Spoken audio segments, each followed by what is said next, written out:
Detailed ആയിട്ടൊന്ന് നോക്കാം എന്തൊക്കെയാണ് കാര്യങ്ങൾ വരുന്നതെന്ന്. ഇപ്പോൾ തന്നെ നമുക്ക് ഇതിൻ്റെ ബാറ്ററിയും അതുപോലെ തന്നെ മോട്ടർ, ESC, അത് അതിൻ്റെ കൂൾ ചെയ്യാനുള്ള ഫാന്, വയറിങ് കാര്യങ്ങളൊക്കെ നമുക്ക് കാണാൻ പറ്റുന്നുണ്ട്. അതുപോലെ തന്നെ ഫ്രണ്ട് പോർഷനിലോട്ടും ഇതിൻ്റെ സെർവോ കാര്യങ്ങളൊക്കെ വരുന്നുണ്ട്. അപ്പുറത്തെ സൈഡിൽ ഇതിൻ്റെ റിസീവർ വരുന്നുണ്ട്. പിന്നെ ഈ ബാറ്ററി കണ്ടില്ല, ബാറ്ററി ഇവിടെ ഒരു ലോക്ക് കാര്യങ്ങളൊക്കെ വെച്ചിട്ടാണുള്ളത്. ഈ ESCയും അതിനെ കൂൾ ചെയ്യാനുള്ള ഒരു ഫാനും വരുന്നുണ്ട് അതിൻ്റെ മുകളിൽ. പിന്നെ 3000 mAh ബാറ്ററിയാണ്. നമുക്കൊരു 45 മിനിറ്റൊക്കെ കിട്ടും. അതുപോലെ തന്നെ മോട്ടർ ഇവിടെ വരുന്നത് ESC ഉള്ളതുകൊണ്ട് തന്നെ ബാറ്ററി ഓവർ പവർ ആവുക അല്ലെങ്കിൽ ലോ ബാറ്ററി ഒക്കെ ആവുന്ന സമയത്തൊക്കെ മോട്ടറിന് കംപ്ലൈൻറ്റ് വരാതെ എന്ത് ചെയ്യും, മാക്സിമം അത് നോക്കും. അപ്പോൾ അതിന് വേണ്ടിയിട്ടാണ് അങ്ങനത്തെ ഓരോ കാര്യങ്ങളൊക്കെ. പിന്നെ ഇതിൻ്റെ ലൈറ്റ് യൂണിറ്റാണ് ഈ കാണുന്നത്.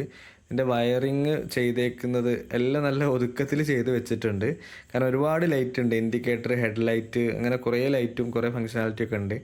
അപ്പോൾ എല്ലാത്തിൻ്റെ വയറിങ്ങും കാര്യങ്ങളൊക്കെ അവർ നല്ല വൃത്തിയിൽ ഇവിടെ അലൈൻ ചെയ്ത് വെച്ചിട്ടുണ്ട്. പക്ഷേ ഇതൊന്നും വാട്ടർ പ്രൂഫ് ആണോ എന്ന് വെച്ച് കഴിഞ്ഞാൽ അറിയില്ല. വാട്ടർ റെസിസ്റ്റൻ്റ് ആവാനുള്ള സാധ്യത ഉണ്ട്, വാട്ടർ പ്രൂഫ് ആയിരിക്കില്ല. പിന്നെ ഫ്രണ്ട് പോർഷനിൽ ഇതിൻ്റെ വിഞ്ച് വരുന്നുണ്ട്. വിഞ്ച് ഫങ്ഷനലാണ്. നമുക്ക് എന്ത് ചെയ്യാം, റിമോട്ടിൽ കാണിച്ചു തരാം വിഞ്ച് എങ്ങനെയാണെന്നുള്ളത്. പിന്നെ ഫ്രണ്ടിൽ ഇതിൻ്റെ സെർവോ മോട്ടറും കാര്യങ്ങളൊക്കെ വരുന്നുണ്ട്. എങ്ങനെയാണ് സെർവോ ഫ്രണ്ടിൽ റൈറ്റ് ലെഫ്റ്റ് കാര്യങ്ങളൊക്കെ വിഞ്ചുണ്ട്. വിഞ്ചിന് എത്രയാ പവർ കാര്യങ്ങളൊന്നും അറിയില്ല, ഞാൻ നോക്കിയിട്ടില്ല. പക്ഷേ കുഴപ്പമില്ലാത്ത രീതിയിൽ അത് പുൾ ചെയ്തെടുക്കുന്നുണ്ട്. പിന്നെ ഇതാണ് ഇതിൻ്റെ ഷോക്ക് അബ്സോർബറിൻ്റെ ഒരു സൈഡ് വ്യൂ ആയിട്ട് വരുന്നത്. ഇനി നമുക്ക് റിമോട്ടിൽ നോക്കാം. ത്രോട്ടിൽ ട്രിം, സ്റ്റിയറിംഗ് ട്രിം, അതുപോലെ തന്നെ വിഞ്ചിൻ്റെ ഫംഗ്ഷന്, ലൈറ്റ് ഫംഗ്ഷന്, പിന്നെ അതുപോലെ തന്നെ സ്പീഡ്.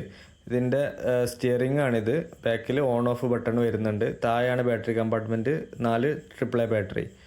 പിന്നെ ഇതിൻ്റെ സ്റ്റിയറിങ്ങിൻ്റെ ഒരു ഇത് കണ്ടോ, നമ്മൾ അലോയ് പോലെ, കാറിൻ്റെ ഒക്കെ അലോയ് പോലെ ചെയ്ത് വെച്ചിട്ടുണ്ട്. അപ്പോൾ ഇനി നമുക്ക് റിമോട്ട് ഓൺ ചെയ്തിട്ട് എന്ത് ചെയ്യാം, വണ്ടി കണക്ട് ചെയ്യാം. വണ്ടിയുടെ താഴ് ഭാഗത്തായിട്ട് ഒരു റെഡ് ബട്ടൺ വരുന്നുണ്ട്, അതാണ് ഓൺ ബട്ടണ്. ഓൺ ആക്കിയ സമയത്ത്